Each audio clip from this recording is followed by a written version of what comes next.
এই মুখ্যমন্ত্রী জমিও দেবেন না, ডিএও দেবেন না।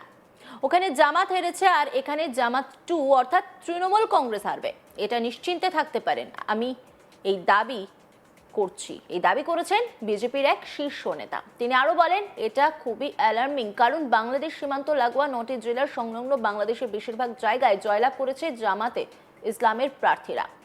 ওই বিজেপি নেতা বলেন, জামাত ইসলাম মৌলবাদী ও জিহাদিবাদের উপর নির্ভর করে, যারা গ্রেটার বাংলাদেশের স্বপ্ন দেখে, চিকেন স্নেককে কেটে ফেলার স্বপ্ন দেখেন। তিনি বলেন, এপ্রিলের নির্বাচনে কি পেলাম আর কি পেলাম না তার হিসেব তো হবেই, কিন্তু সব থেকে অ্যালার্মিং রাষ্ট্রবাদী মানুষ ও হিন্দুদের জন্য, কারণ জামাত প্রার্থীরা বাংলাদেশ সীমান্ত লাগোয়া এলাকাগুলিতে জিতে গিয়েছেন। এই নির্বাচনে সর্বাগ্রে ভারতের অভ্যন্তরীণ নিরাপত্তা ও মুর্শিদাবাদের মুসলিমদের মতো যাতে আপনারা সংখ্যালঘু না হয়ে যান, সেই বিষয়টিকেও মাথায় রাখতে হবে। রাজ্য বিজেপির যে শীর্ষ নেতা এই মন্তব্য করেছেন তার নাম শুভেন্দু অধিকারী। সল্টলেকে দলীয় কার্যালয়ে সাংবাদিক বৈঠকে এই মন্তব্য করেন রাজ্যের বিরোধী দলনেতা শুভেন্দু অধিকারী। কি বলছেন তিনি, শুনবো।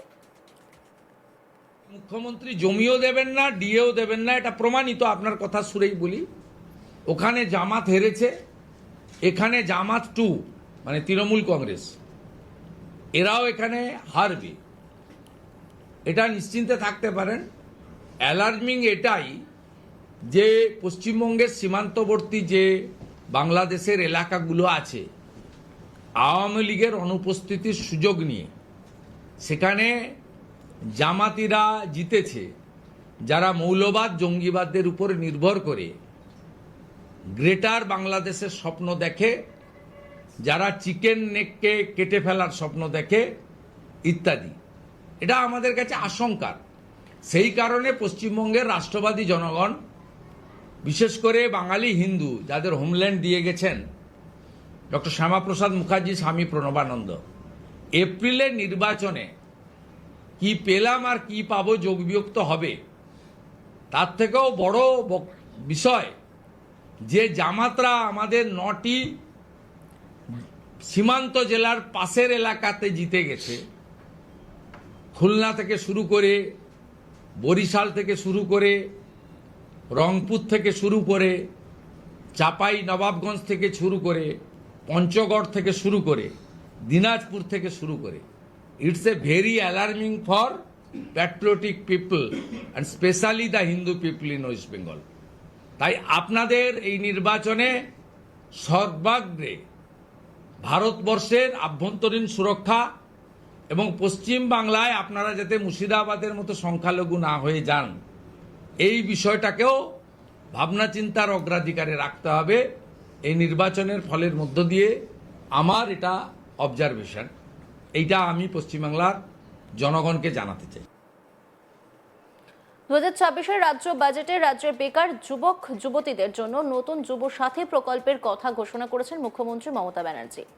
21 থেকে 40 বছর বয়সী রাজ্যের যুবক যুবতীরা মাধ্যমিক উত্তীর্ণ হলেই এই প্রকল্পের জন্য আবেদন করতে পারবেন। এই প্রকল্পে আবেদন করলে প্রতি মাসে 1,500 টাকা করে 5 বছর আর্থিক সহায়তা দেওয়া হবে রাজ্যের তরফে। 5 বছর পরও চাকরি না মিললে ফের বিবেচনা করা হতে পারে এই প্রকল্পে আর্থিক সাহায্য দেওয়ার বিষয়টি।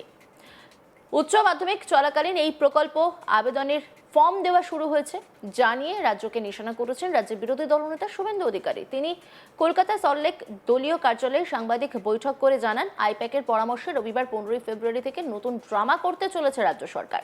তিনি বলছেন, বেকার যুবক যুবতীদের বলবো, আপনারা ফর্ম ফিল আপ করুন, আমাদের কোনো আপত্তি নেই। তার সঙ্গে চাকরি চায় বাংলা নামে 2টি পোস্ট কার্ডও পূরণ করে জমা দিয়ে আসবেন। কি বলছেন তিনি, শুনুন। এই ড্রামাটা আপনি করতে চলেছেন বেকার যুবক যুবতীদের সঙ্গে। আমি পশ্চিম বাংলার বেকার যুবক যুবতীদের বলবো, যে যেখানে পারেন দলে দলে যান ফর্ম ফিল আপ করতে, নিশ্চিতভাবে যান এবং সেখানে পশ্চিমবঙ্গ প্রদেশ যুব মোর্চার যে পোস্ট কার্ড আমি একটু পরেই সোশ্যাল মিডিয়ায় দিয়ে দিচ্ছি, এটাও ফিল আপ করে দিয়ে আসবেন, এটাও দিয়ে আসবেন। চাকরি চায় বাংলা, চাকরি চায় বাংলা, এটাও দিয়ে আসবেন। আমি আরো বড় করে রিপ্লিকার মাধ্যমে এই দুটো দেখাচ্ছি, একটু পরে সোশ্যাল মিডিয়াতেও পোস্ট করে নেব। আপনারা দলে দলে এই ভাঁওতাবাজ মুখ্যমন্ত্রীর এই ফর্মটাও ফিল আপ করুন, আমাদের কোনো আপত্তি নেই, কারণ এরা দিতে পারবে না, চাকরি বিজেপি দেবে। আমরা জানি এপ্রিল মাসে আপনারা আমাদের আনবেন, আমরা জানি হরিয়ানাতে অমিত শাহজি কথা দিয়েছিলেন প্রকাশ্য সভায় 6 মাসের মধ্যে রাজ্য সরকারের ভ্যাকেন্সি পূরণ করব, পূরণ করেছেন। 3,55,000 ভ্যাকেন্সি ছিল। আমরা জানি আপনারা বিশ্বাস রাখেন বিজেপিকে। দেবেন্দ্র ফাডনবিসের সরকার মহারাষ্ট্রে গ্র্যাজুয়েটদের জন্য মাসে বেকার ভাতা দিচ্ছেন যতক্ষণ না চাকরি হয়। আর এই মুখ্যমন্ত্রীর যে গাইডলাইন, এই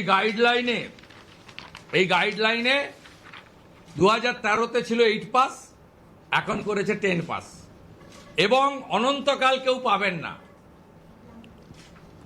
পাবেন কবে? এপ্রিলে, তখন নির্বাচন বিধি থাকবে, সেটা আমি জানি না কখন কি হবে, ইলেকশন কমিশনের ম্যাটার। কিন্তু এটাতে 5 বছর উনি দেবেন। উনার প্রস্তাবিত আগে ছিল 13-তে 8 পাস, এবার করেছে 10 পাস, এবং উনি বলেছেন 5 বছর দেবেন। কমপ্লিটলি এই রাজ্যটাকে রসাতলে ফেলার জন্য একটি পরিকল্পনা। আমার বেকার যুবক যুবতী ভাই বোনেদেরকে অনুরোধ করব, রিসিভ কপি নিয়ে আসবেন, রিসিভ কপি রাখবেন। এই চিটিংবাজদের চিটিংবাজি আইপ্যাকের বুদ্ধিতে আপনারা এটা নিয়ে আসবেন, এবং খরচা করে জেরক্স করবে, ছবি দেবে, তারপরে ছুঁড়ে ফেলে দেবে, কেজি দেবে। এবং পয়সা খরচ করে ফটো দিতে হবে, জেরক্স দিতে হবে। পরিযায়ী শ্রমিকরা যদি, বা পরিযায়ী শ্রমিক শুধু নয়, পরিযায়ী কোনো শিক্ষিত যুবক যুবতী যদি থাকেন, তাকে গাড়ি ভাড়া করে আসতে হবে, কারণ অনলাইনের কোনো ব্যবস্থা নেই, অল ম্যানুয়াল এবং অফলাইন। যেমন কিছুদিন আগে আপনারা দেখেছেন, সুপ্রিম কোর্টের নির্দেশে এসএসসির যে পরীক্ষা হয়েছিল, সেই পরীক্ষাতে 750 টাকা করে এক্সাম ফি নেওয়া হয়েছিল। 10.5 লক্ষ ছেলের কাছ থেকে নিয়েছে, ছেলে মেয়ের কাছ থেকে। অথচ সেই পরীক্ষাটা কেবলমাত্র যারা টেন্টেড তাদের বাদ দিয়ে 14 সালের যারা অ্যাপ্লাই করেছিল তাদের ক্ষেত্রে বলা হয়েছিল 16 সালের যে পরীক্ষা হয়েছিল, 16 সালের যে পরীক্ষা হয়েছিল তাদের ক্ষেত্রে বলা হয়েছে, কিন্তু 10.5 লক্ষ লোকের কাছ, ছেলে মেয়ের কাছ থেকে 750 টাকা করে তুলে নিয়েছিল। অন্যান্য খবরের আপডেটের জন্য অবশ্যই নজর রাখুন আজ তাক বাংলার ইউটিউব স্ট্রিমিংয়ে। লাইক, কমেন্ট, শেয়ার এবং সাবস্ক্রাইব করতে ভুলবেন না।